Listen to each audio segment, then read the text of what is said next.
अब हम लोग डिस्कस करते हैं पीएलसी की एप्लीकेशंस। हम लोगों ने देखा डिफरेंट इंडस्ट्रीज की एग्जांपल्स देखी, फैक्ट्री आईओ सॉफ्टवेयर पे हम लोगों ने एग्जांपल देखी कि किस तरह से प्रोसेसेस होते हैं और प्रोग्राम करते हैं। पीएलसी की एप्लीकेशंस डिफरेंट हो सकती हैं। सबसे पहली एप्लीकेशन होती है सिंगल टास्क। सिंगल टास्क का मतलब यह है कि एक कंट्रोलर, एक पीएलसी आपका इंस्टॉल्ड है और वो एक स्टैंडअलोन मशीन को प्रोग्राम करने के लिए यूज कर रहा है, जैसे कि मैंने फैक्ट्री आईओ के एग्जांपल में भी एक प्रोसेस आपको दिखाया था। अगर ये प्रोसेसेस मल्टीपल हो जाए, एक से ज्यादा हो जाए, तो ये एप्लीकेशन आ जाएगी मल्टीटास्क की।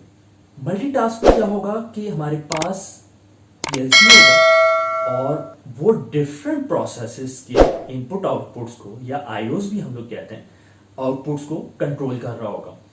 तो ये हो गई एप्लीकेशन मल्टीटास्क की। अब आ जाते हैं थर्ड एप्लीकेशन में, जो कि है कंट्रोल टास्क या फिर कंट्रोल मैनेजमेंट।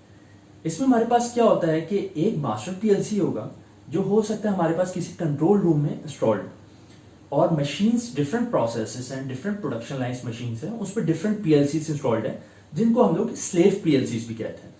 तो अब क्या होगा कि डिफरेंट पीएलसीज ऑलरेडी इंस्टॉल्ड है, वो सब डेटा आपका मास्टर पीएलसी पे भेज रहे हैं, और मास्टर पीएलसी हमें किसी ना किसी स्क्रीन के ऊपर या किसी ना किसी एचएमआई या ह्यूमन मशीन इंटरफेस, उसके ऊपर हमें डेटा विजुअलाइज करवा रहा होगा। तो ये तीन एप्लीकेशन थी। सबसे पहले हमने देखा सिंगल टास्क, फिर मल्टीटास्क और फिर कंट्रोल मैनेजमेंट।